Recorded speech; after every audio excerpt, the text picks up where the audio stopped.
All right, welcome back, everyone, to a brand new episode of the Per 36 podcast. This is that part 2 we were referencing last podcast. Part 2, the riveting. Part 2 to the historic first 2-part series. If you enjoyed the last one, but you're like, hey, what's up with Chris has all these thoughts on the past Knicks, but what's up with the current Knicks? Yeah, if you're bored, or too young to know the old Knicks, then this is your episode. On this episode, there's a lot of talk about Knicks fans, sometimes given a little hate, even though things may turn out to be right. Recently, Chris was under fire for leaving RJ Barrett off his all-rookie team, and we discussed that. And then we talked about another. We broke the Walt Perrin hiring, and we discussed the new front office. Yeah, and then another possibly future polarizing Knick is already polarizing now in the Knicks Twitter community. We talked about LaMelo Ball, so we're talking about some highly controversial Knicks related players. Well, if we're segueing onto I thought you were gonna say controversial takes. I said if we're segueing onto controversial takes, we could address the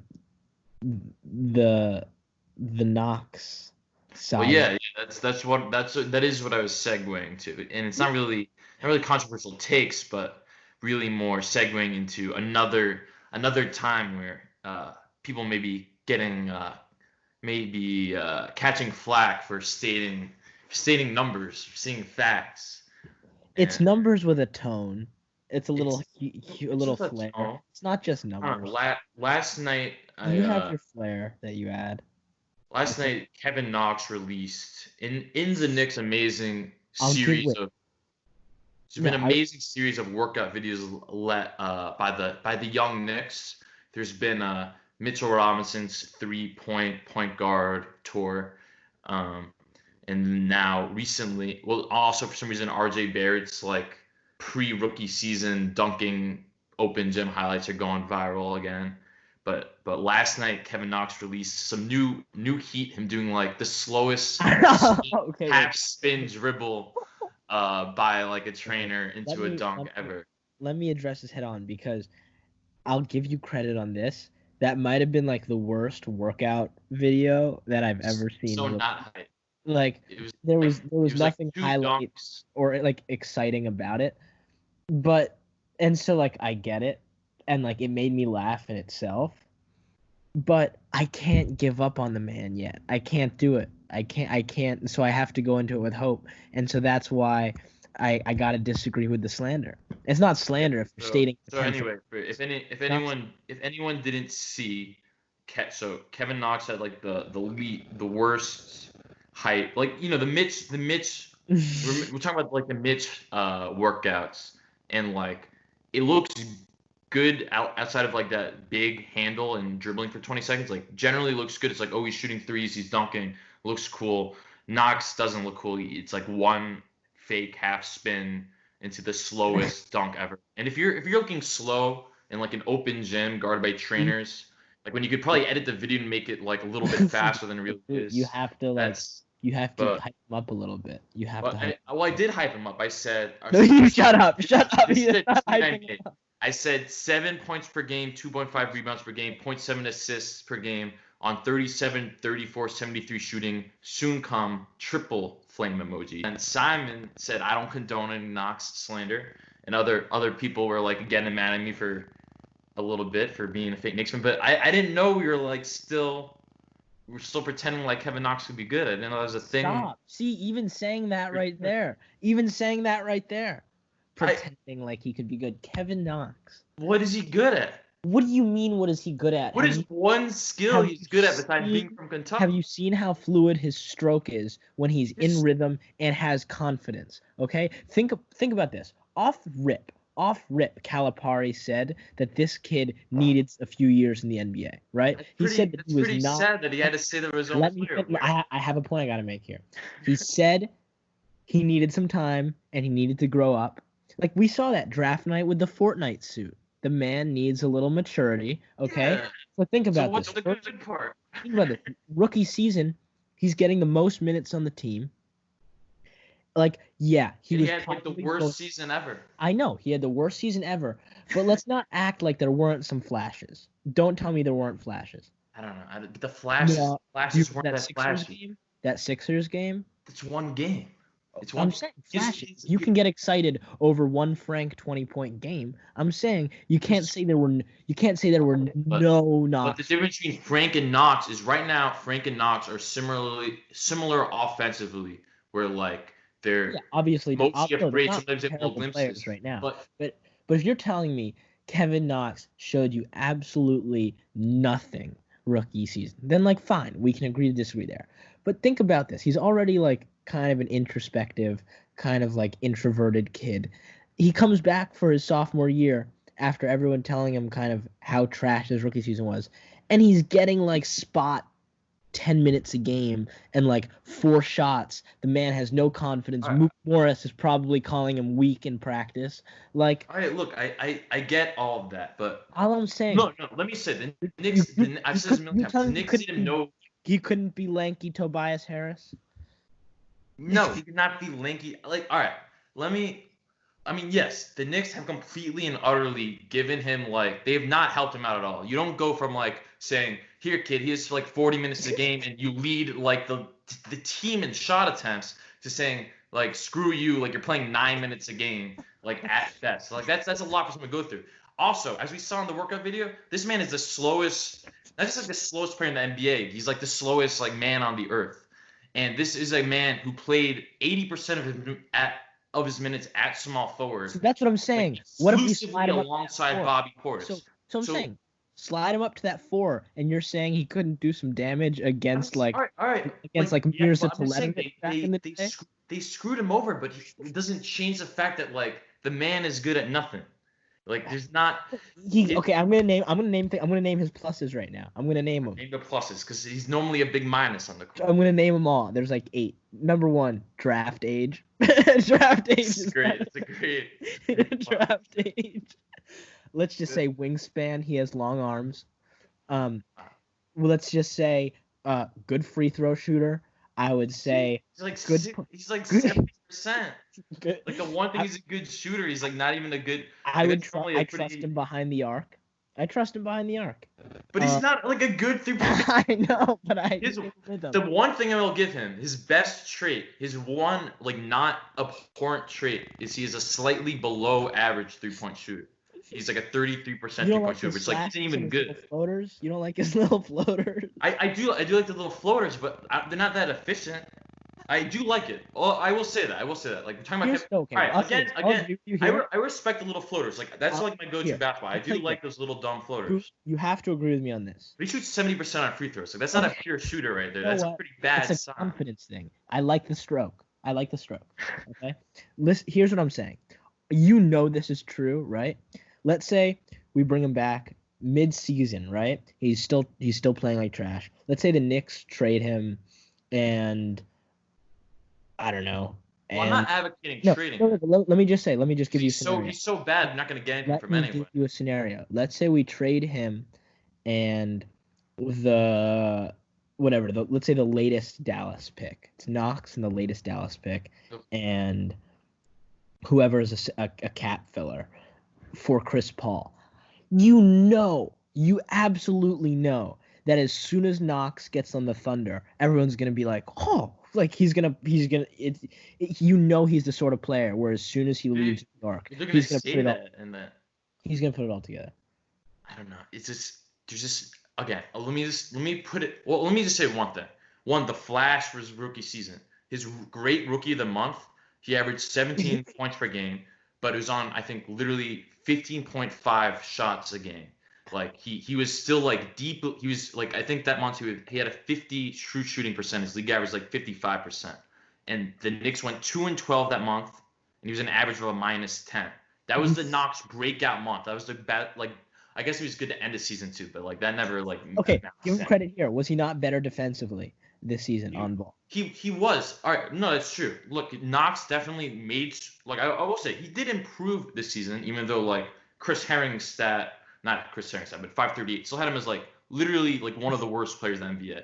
Though I do think he made strides where his rookie I'll be real. Like his rookie season, like far and away worst player in the league. This year probably not. Say far and away worst. He was like he had the worst real plus minus ever, like by far. Like I'll be real about Kevin Knox, but like rookie season Kevin Knox was maybe the worst player of all time. The 17-win Knicks were like 10 points worse with him on the court. You know how bad it is to be like the worst team ever and like make that team like get blown out by equivalent when you're on the court.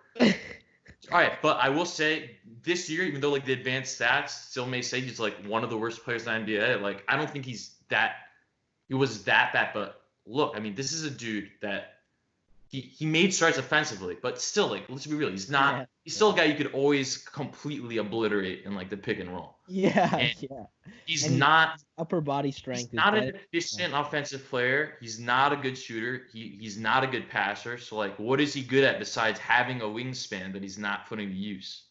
You know what? I think we're gonna have to wait and see on this one. Remember, do you remember Summer League Knox? I was there for it live.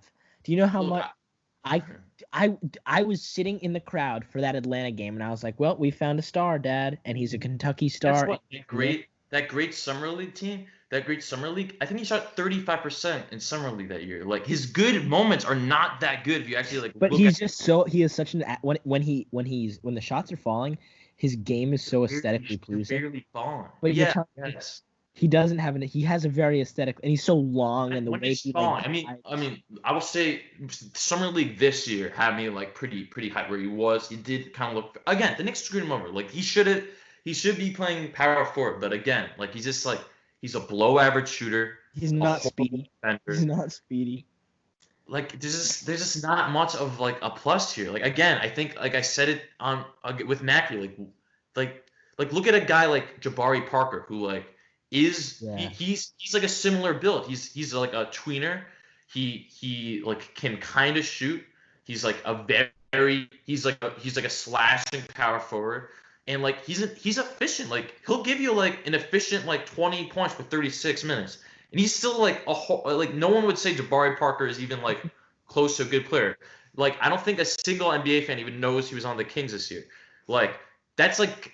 I don't think Kevin Knox is like even on that. Like, I'd be happy if he got to that level. You know? Do you remember how hyped up he was?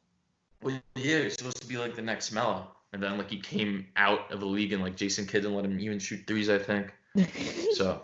And then he tore his ACL twice. I'm just saying like he has to go so far to be a good player. I'm just saying like if he becomes like an efficient offensive player, like he's still. Yeah, he's still like not such good. A negative on the defensive end. But yeah, I'm still gonna pray. I'm gonna pray. You know he's not playing. I'm not saying to trade him.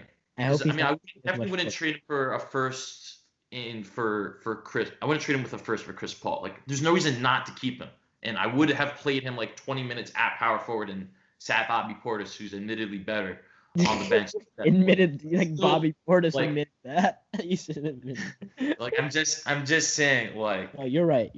It's still stupid. I'm just saying that like. You're right. There's just not like I didn't know like we still like recently I've been saying to him, people were like, oh, I still believe in Knox. It's like I don't really know what's much to believe in. I'm just saying if he all of a sudden makes big slides on offense, and he's a really hard worker. Still like not that good. He's like probably the hardest worker on the team in terms of like he's the first in the gym, last out, putting shots up in high schools when they're shut down in the heat, you see him holding rods in the heat. That's humid Florida air, Bootum. All right, look, I'm not I have no. What do you think Alfred's doing? I have no qualms with Kevin Knox, the man, and I do love his dumb, awkward little floater. That's the Bootum go-to move, the floater from the free throw line that doesn't go in. It's a great move. I respect it highly. It's just like wingspan and like trying hard isn't enough to be good. And I don't know. I'd love to see it. I was so hyped like the first 15 games of the season where like he pretended to be good. That was awesome. But then he like stopped making threes at a 50%. Do you remember like that first game when he was drilling catch and shoot threes and we were like, "Oh my god." Yeah, I mean, but then it's just like he stopped making threes, and it's like, oh, he was actually Kevin Knox the whole time. All Well, right. Yeah. but no, this is the intro, and we'll go straight into this into the Chris Herring pod. Yes, So sir. And hope then you enjoy. we'll talk. Hey, you know what? Shout out to Last Tyler. slam Shout out to to it. Tyler. I don't know his real name, but he seems to be a real fan of the Per 36 pod, and we appreciate our fans. So Also, shout out to Kevin Knox. shout out to Kevin Knox. That was implied. Shout out to Chris Herring. Shout out to Walt Perrin. Chris Herring gave us so much time. Chris This was Herring really dope. is the And best. yeah, I mean, I think the second part is pretty dope, and I Yeah. hope you guys enjoy. But anyway, just one more question. So I want to let you get out of here. But speaking of Knicks fans being mad at numbers. Go longer if you guys have more questions. I know we haven't even talked about the modern day Knicks. If you Yeah. want to talk All about right. it, Well, all right. Well, that's how we get Yeah, it. awesome. Speaking of Knicks fans being mad at numbers, you went on the low post recently, and like 5 Knicks fans were like mad that you didn't have RJ Barrett on your. more than 5. More than 5. All right. Is it? All right. Well, sorry about that, but anyway, so yeah, RJ Barrett was left off, and it's kind of funny. Lowe, just in an offhand comment, says we're not here to roast you about RJ here, because I'm a bit skeptical too. Lowe, in an offhand comment on the podcast, said like you can't just like throw him in because you can't just like Michael Carter Williams his way in just to put up big numbers. And I looked up their rookie stats. They're like nearly identical per 36. Like both average like 16 points, 6 rebounds, though MCW averaged more assists, and they did on the same putrid 48% true shooting. So I mean, I do, I think there's merit to not having him on the team, and I don't think it's a huge deal. But it is, but to your point, that probably, and this isn't the point you're making, but what's interesting about that is I think Knicks fans that disagree with not having him on the team would argue, how the hell can one guy win Rookie of the Year with these numbers, and how can another guy not even make the all-rookie team, which there are 10 spots for? So I get that part of it, but I also think in hindsight we all look back, and some people in real time look back at Michael Carter Williams and say, how the hell did he win Rookie of the Year? Yeah. Like, he also was part of an extremely, extremely weak class. And I also think that awards are really, really awful generally for looking at counting stats when you could be considering other things in addition to counting stats and be considering context for those counting stats. Like, just because we've made horrible decisions on awards before doesn't mean we have to keep doing that. But I also, like, I don't know. And like, people, certainly a number of people came after me that day without having listened to the podcast for the reasons that we laid out. It's fine, whatever. I mean, first of all, I don't vote for this stuff. I intentionally don't vote for awards because I think that too many of the people that vote for them don't watch enough of the games on a national scale. So that's for one. Like, who the hell cares what I think about an all-rookie vote? Like, no one remembers who makes the all-rookie team anyway. The Knicks have more all-rookie first-teamers than anybody in the league over the last decade or so, and everyone gets mad nothing to show. That Gomez made like first-team all-rookie or second team. Like, so I mean, I pointed that out several times before. It doesn't say anything about how you've actually developed these guys, which matters more. And I've also said in responses to people that were critical of me not having put him on my team, that he still probably has as much, if not more, potential than all but 2 or 3 of the guys in that class anyway. Which I think it's a totally, like, you can say that he didn't have one of the 10 best rookie seasons without saying that, that you still have faith that he'll be fine. I think that really he needs to have a better team around him, or he needs to be put in a different role. The Knicks basically threw him in the deep end of the pool and said sink or swim. And I think that took a toll on it both helped his numbers from a counting perspective, but torpedoed his numbers from an efficiency perspective. And I mean, if you look at the guys that I had on my team, they all were on pretty good efficiency. one or two of them did not score much at all. But in those cases were really, really good defenders. I mean, and Thibault's case was like really a great defender. I mean, that's the thing. Frank was a rookie, and I would have considered putting Frank on my rookie team that year too, because I put a lot of emphasis on defense. I always have. So I mean, like, if people want to complain about that, I guess, but like when you're talking about a generationally great defender on a team of good defenders already, and that he's the best one as a rookie, because he didn't score much and he didn't shoot much. I mean, I guess, but like, if that's my criteria, and I'm thinking guys if Thibault was on winning teams, like, who cares if that's my criteria? And I think what I've learned is that it's okay to disagree, but like, it's really weird to me when people come at folks that more or less can be viewed as people that don't have a dog in the fight. Like, I don't care. Like, I don't root for any of these teams. I covered the Knicks for years. If anything, I'm sitting here writing a book about them. Like, I pay more attention to them than most teams. I think I'm empathetic to the fans. Like, I watch the Knicks quite a bit. Like, I'm watching. It's not that I'm not watching. If I just happen to disagree with you, it's really weird to me that people can't, in some cases, can't see outside of their own bias for certain that they say that it's like, oh, you're just doing this for clicks. What clicks? It's not my podcast. Yeah. Like, I didn't make that screenshot that was going around that people were reacting to. I gave something of an explanation for why he wasn't on my team. I've said that I think he'll be fine anyway.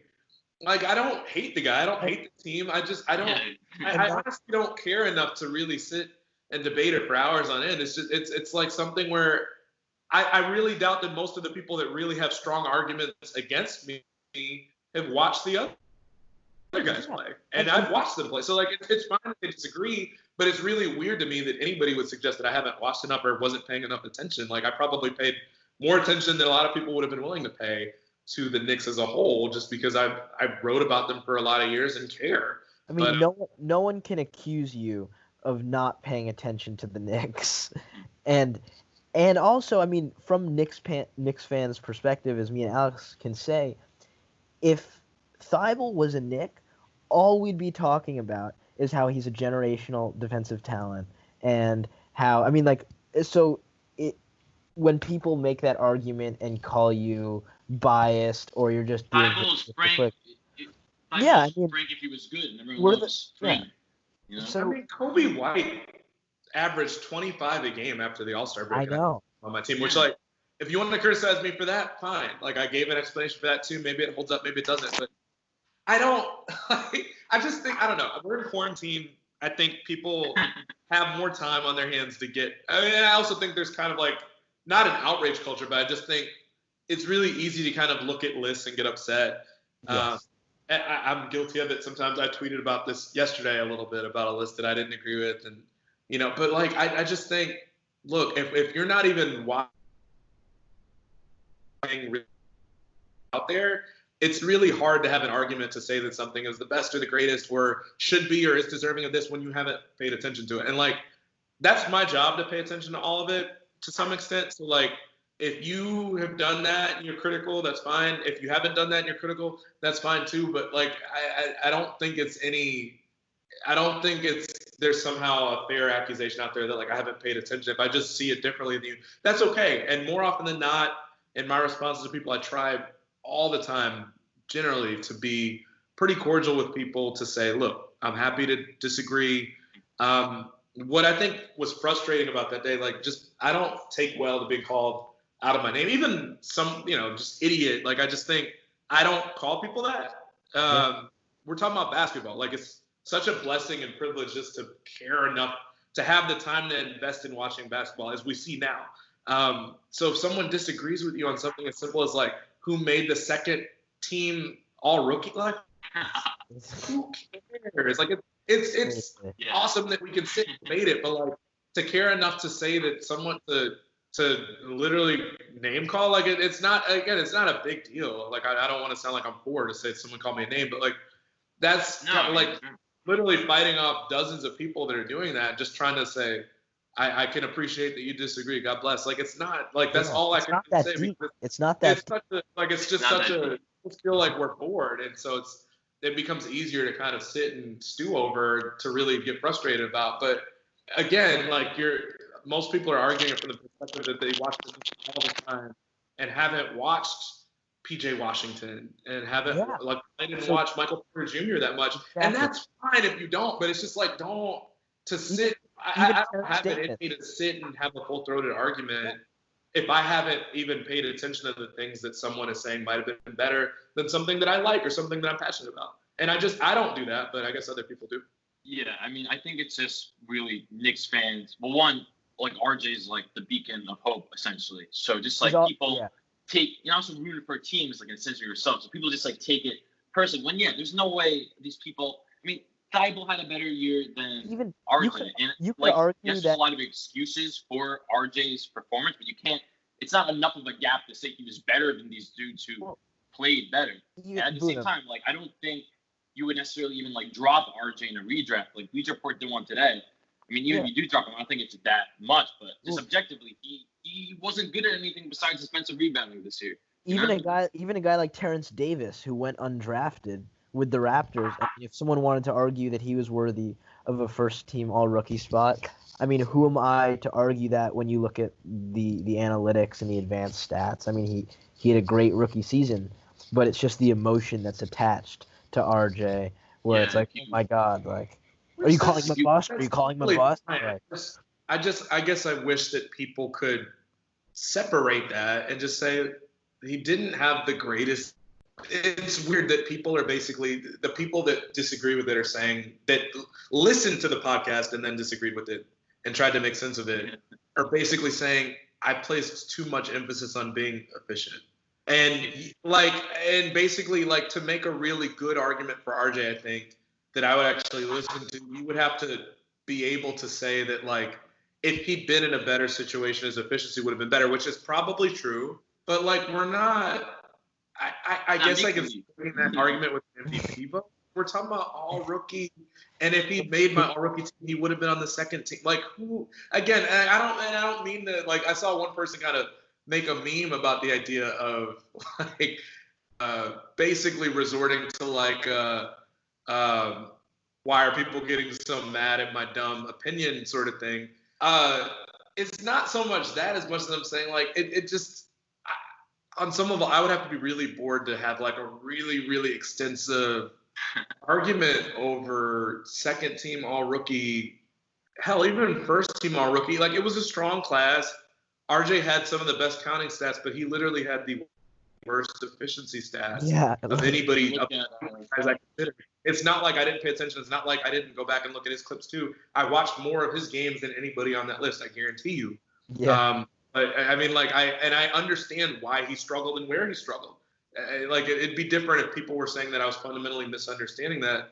I think I understood it perfectly, but that's, and I think he'll also be fine if and when they put a roster around him or when his game matures some. But that just wasn't the case in his rookie season, and that's okay. Like it doesn't mean I'm not the guy. I just think that he had it wasn't the season that it maybe would have been if he had better talent.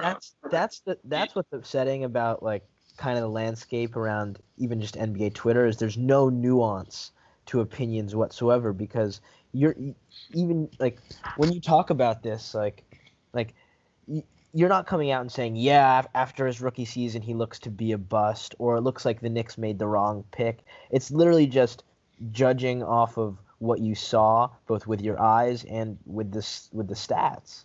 And it's even us and other Knicks fans, it's I mean, I'll flip this and it'll segue into talking more about the current Knicks, but a guy like Mitchell Robinson, who a lot of casual fans really barely know about, but when people look at his advanced analytics and stats, I mean, they're obviously skewed because of his usage and how he plays, but they're historical.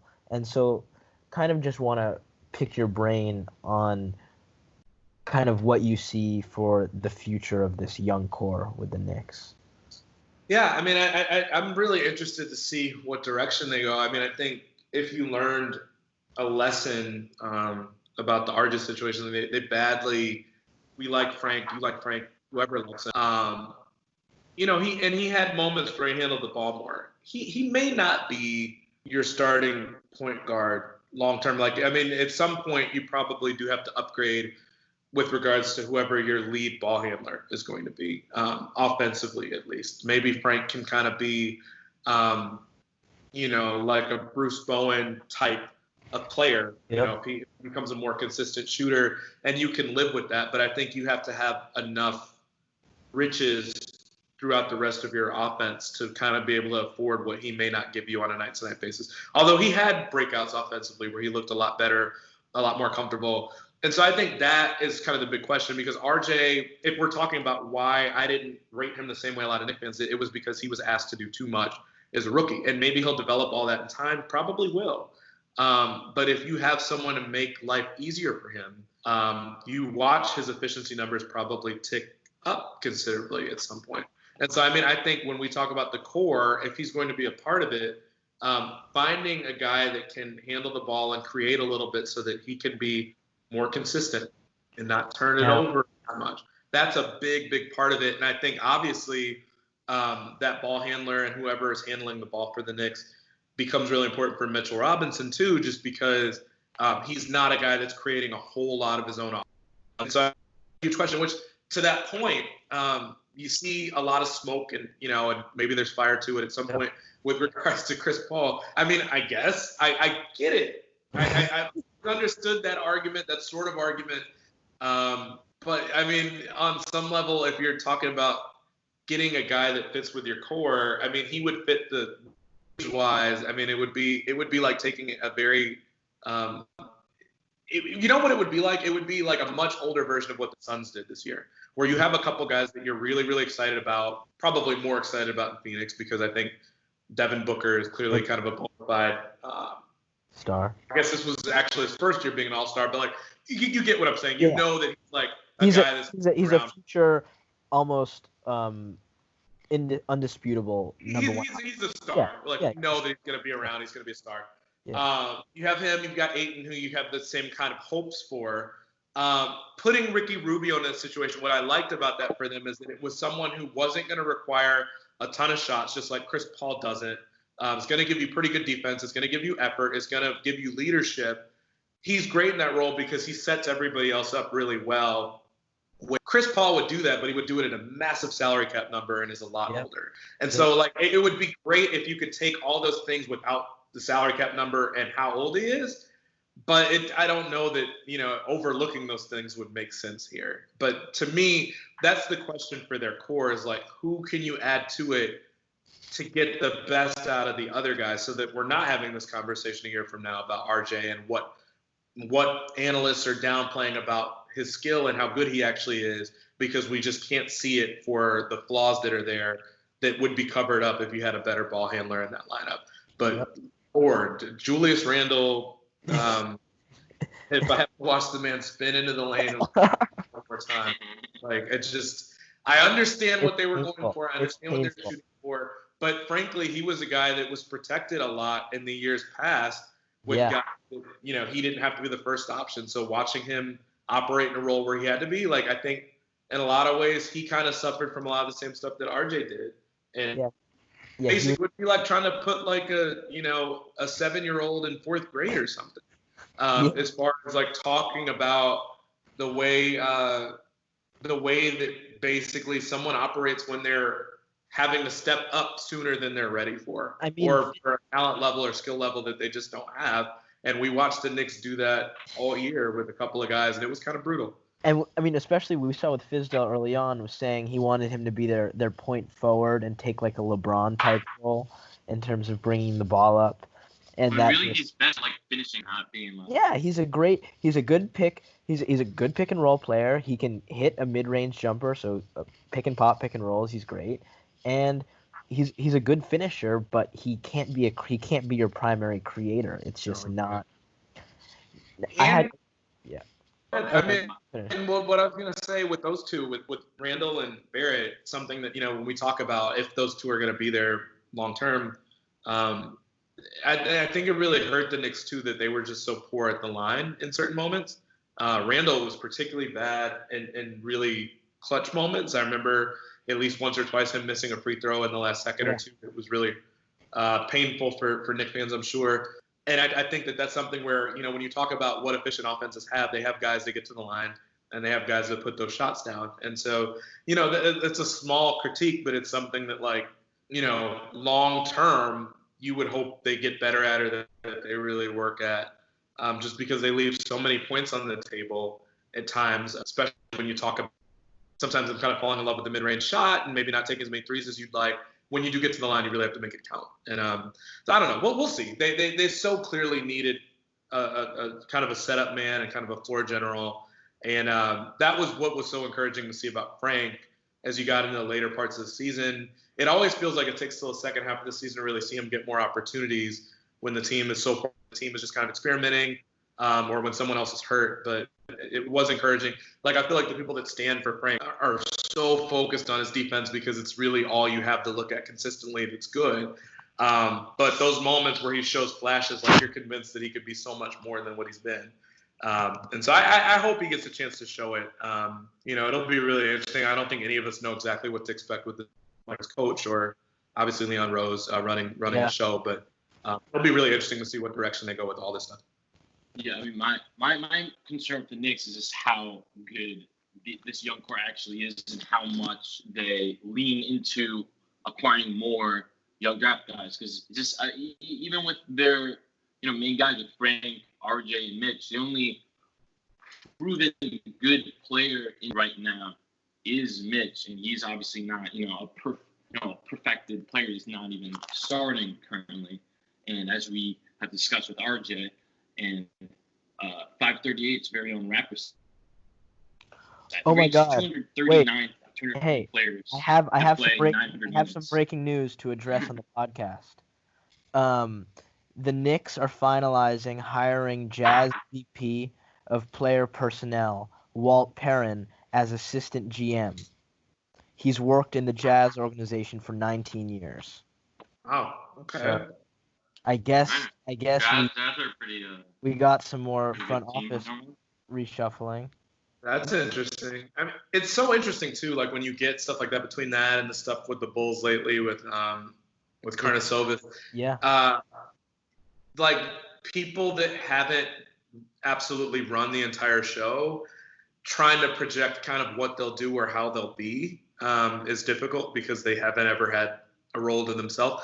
But, I mean, we're talking about the Jazz, which, it's a team that, first of all, has never tanked, never really made tried to even do that, but has always been pretty stable as far as being a playoff presence, holding on to coaches for a while and not really cycling through them very often. So that'll be interesting. I mean, they've also done pretty well. When you just look at – it's incredible to think about the number of good players they've had drafted, and they just tend to lose them because they're a small market team and guys don't want to stay.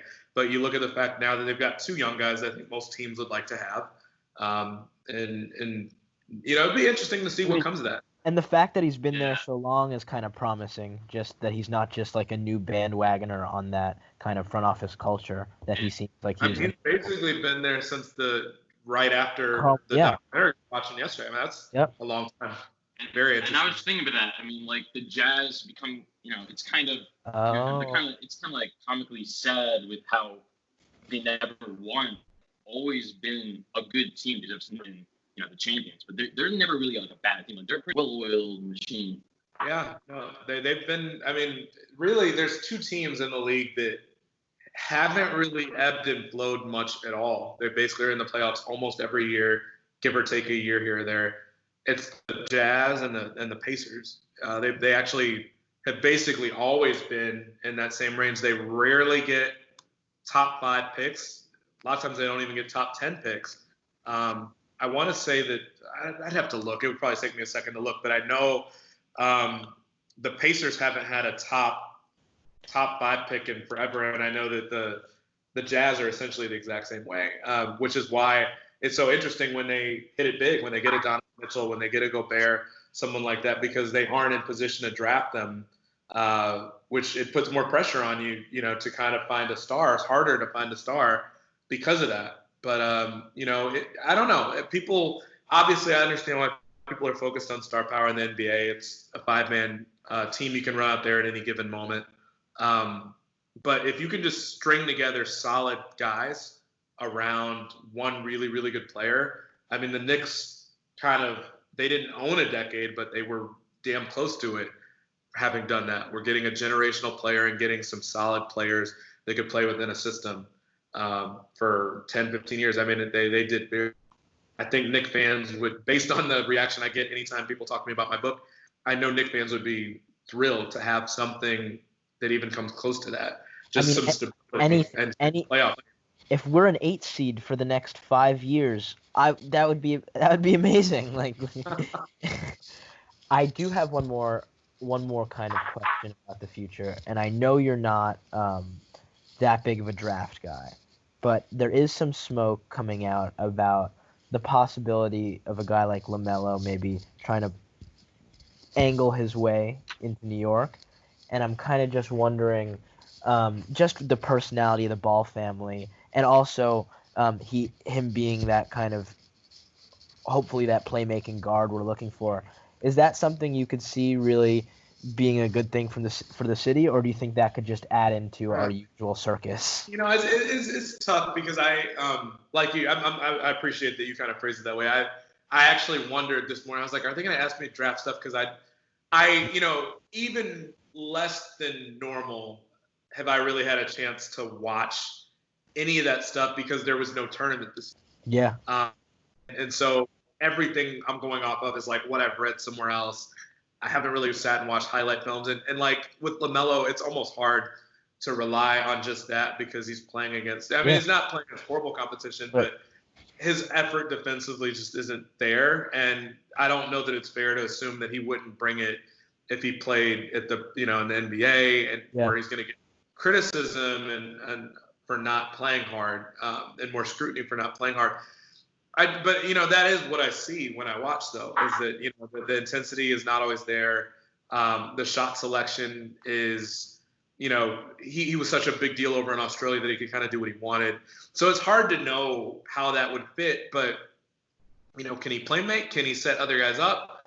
Can he be enough of an offensive threat to where he takes attention off of other guys? Probably. Yeah. And so maybe it does bode well in that sense. Maybe I just have a bias from working on the book, and maybe I have a bias just because I tend to like players that really defend a lot with Frank and Thibault and other guys like that. He is not an intense defender or competitor. And I just don't – I think when you talk about building a team that has some of those qualities and the outlook, I guess it just concerns me a little bit that it becomes harder to build a team that way if your lead guy or one of your 2 or 3 lead guys just isn't interested in defending. It's hard to build a team that really emphasizes that. I mean, it happens. It's not to say it doesn't happen. Look at like the Hawks with Trae Young right now, and that's not even to say that Trae Young doesn't want to defend, but it's just a fact that he is a absolute negative on the defensive side of the ball. It's part of the reason I'm lower on him. If we want to do like a Chris Herring greatest hits of things that look stupid shortly after the fact. I'm sure people in Knicks land would put the RJ thing on got wrong, and it was for some of these reasons. I think sometime last year, I can't remember what point in the season we did it, but we did like a 25 players under 25. It was me, Kevin Pelton, and I think Bobby Marks.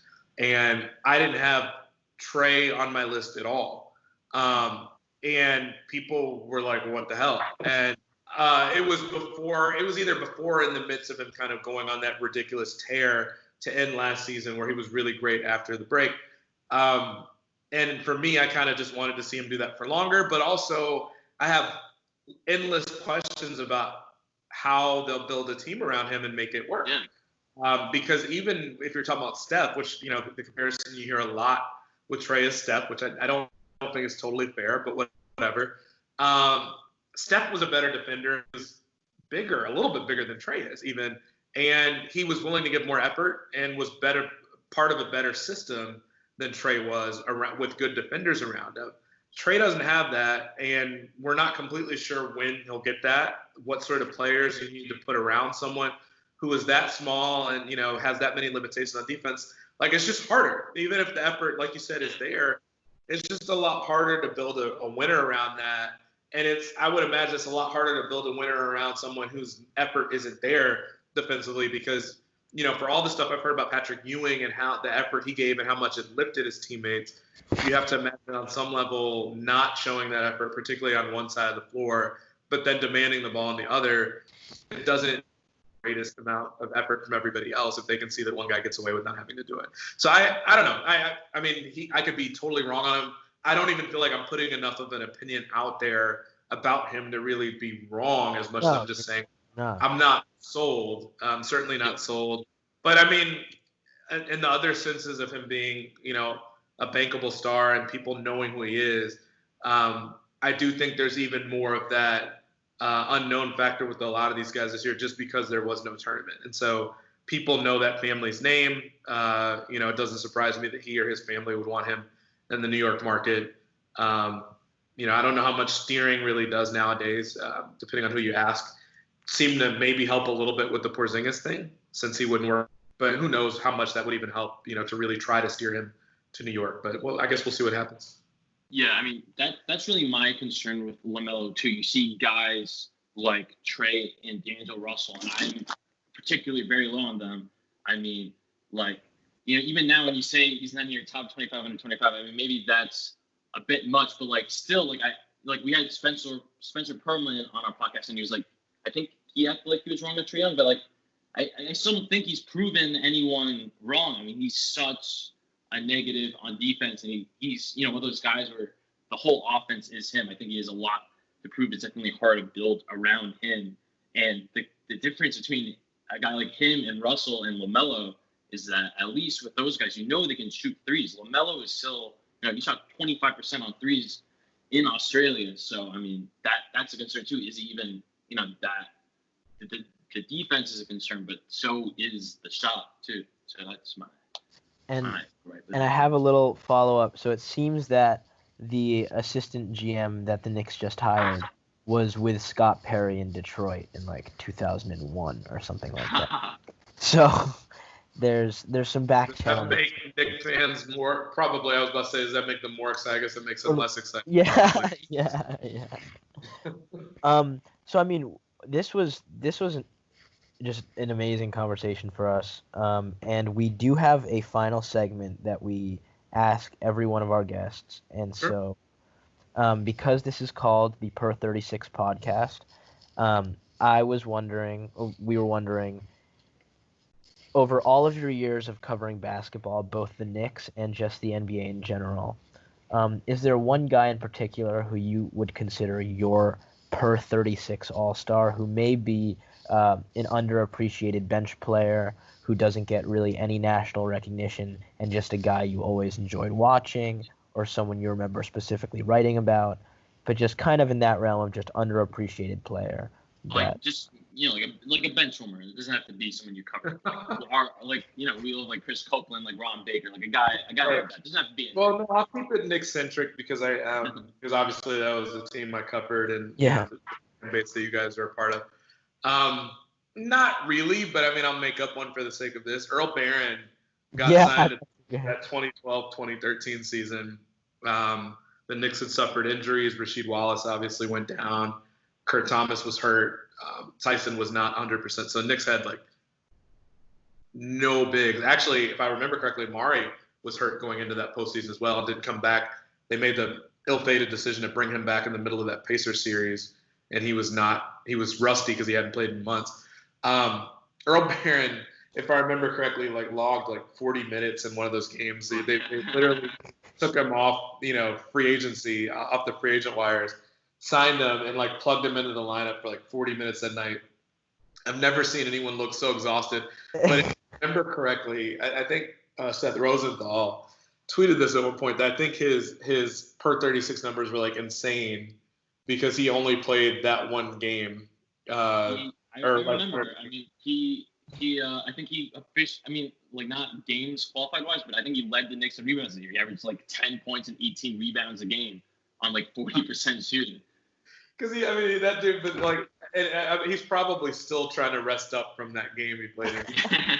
He was so tired, and I mean, it's interesting because like I imagine that you have people that just kind of stay ready for opportunities, but at that point in the season, like you're not normally getting picked up, and so staying ready through like November, December, January, February, but like March, April, you wouldn't think you'd need to, particularly for a team that is trying to make the playoffs and is going to make the playoffs. But that, for some reason, that stands out in my mind. I probably could come up with someone a little bit better with more time to think about it. But no, that's pretty perfect. But yeah, he averaged 11 points that season, one game, 11 points, 18 rebounds, 2 assists, which is essentially his per 36 numbers too, because he played 37 minutes that game. That was fun. They had a few like weird guys they randomly signed that year with him, like Solomon Jones for like 2 games and Quentin Richardson.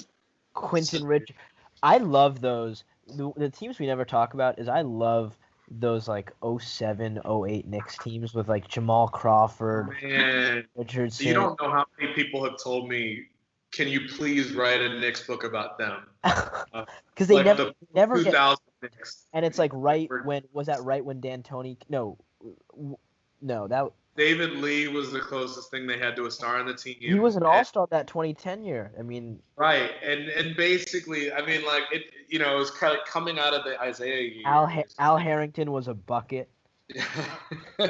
you had Gus Johnson doing the man. It was like what's really interesting about it to me is that I do think you probably have like a treasure trove of stories just in the opposite way from what I have about the 90s teams.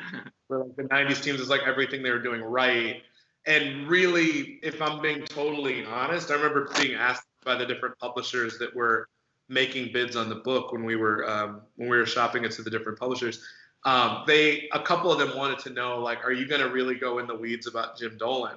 And I was like, hell no, because I the same way that you've heard me engage the RJ Barrett conversation, like, I think there's a pretty, like, everything I write, I think there's a pretty good amount of nuance in it. I don't have an interest in writing about things that are totally, totally black and white. But I think too much of Jim Dolan's tenure is, like, so black and white as far as just, like, making very clearly the wrong decision or just, like, interjecting in a spot where, like, he really didn't need to, where they would have been better off had he not done it. So it just so happens that I'm writing the book from 91-92 season to the 98-99 season where they first got Riley to when they made that second finals trip. And Dolan didn't come in until the very end of that period. And so he's very limited as far as like how much will even be mentioned in the book. And I think it's better off for that. But the flip side, they're the people that have said, man, I would give behind the scenes of those post-2000, it would be a lot more scandalous. You'd have the sex harassment lawsuit that they got dinged for $11 million with Isaiah. You have some real characters on those teams for sure. And I do think those are for the people that like want the horror story behind the scenes. And like the truth is those books don't tend to sell very well if the team isn't competitive. Yeah. But I do think it would make for really interesting reading, kind of in the same way that like even maybe like a 2-part doc series, just like I would just love to see them bring all those guys back. Yeah, bring Marbury and Ronaldo Balkman back and Eddie Curry, and just get them on camera talking about that. Sign me up. I'd watch it too. I feel like there's that. I feel like you've got the Washington Wizards, the post Washington Wizards with the whole gun thing, and you definitely have a fair number of teams where you're like there was some shit going on that would be really, really interesting, like not because of the on-court stuff, but strictly the off-court stuff, basically. I don't think I've ever been good enough at writing about the off-court stuff to where I could make a whole project out of it, but I could guarantee there'd be some folks that write about the Knicks now that write for the tabloids that would probably have a field day if people would open up about it. Yeah, that'd be amazing. All right, so thanks so much for coming on. We really, really appreciate it. We hope you had a good time taking some. I enjoyed it. I appreciate you guys having me on. It's good to kind of decompress a little bit to talk about something that I think we all care about quite a bit, which is basketball, but also giving me a chance to kind of just chop it up with you a little bit. I appreciate it. Yeah, it was awesome, and we'd love to talk to you future. This is awesome. You have, I mean, I guess we pretty much talked about it. Is there anything specific besides the book you want to plug or anything at the end? No, trust me. If people are willing to read the book and potentially buy it when it comes out, like it feels like such an empty sort of thing. When's your target? Away. When's your so I have to turn it in sometime this year. The due date was actually June 30th, which I remember telling my publisher up front. There's no way I can have it done that soon, particularly in the midst of playoff season and NBA finals happening. Now I don't have that excuse, but like just with a full-time job, it wasn't realistic to have it done that soon. Calendar year, hopefully by the fall I can be done with it. And based on that, once I turn that in, it's probably at least a 6-month lag between when I turn it in and when they can have it ready. But I think it's weird. At higher levels, publishers want to put certain books out at a very specific time. And so they've been talking about October 2021. So it's still really far away, still more than another year. But within the next year, we should have a pre-sale link out. You'll probably hear me trying to hawk the book everywhere as far as podcast appearances and throwing out other details that kind of pique people's interest. So October 2021, fingers crossed. Maybe a little bit sooner, maybe a little bit later, but. And when it comes out, we'd love to have you back on, and we'll recap the whole thing and we'll plug it. Sure. I appreciate the hell out of you guys for that. Thank you so much. It's gonna be like just to say, it's gonna be the first book I read since like middle school. I've had people tell me that, which I don't know whether to be flattered by it or I'm very, very like impressed in the situation of if people read it, but I'm gonna read it. I'm excited. Thank you so much for coming on. I really, really appreciate it. Yeah, thanks guys for having me. I really appreciate it. You guys stay safe.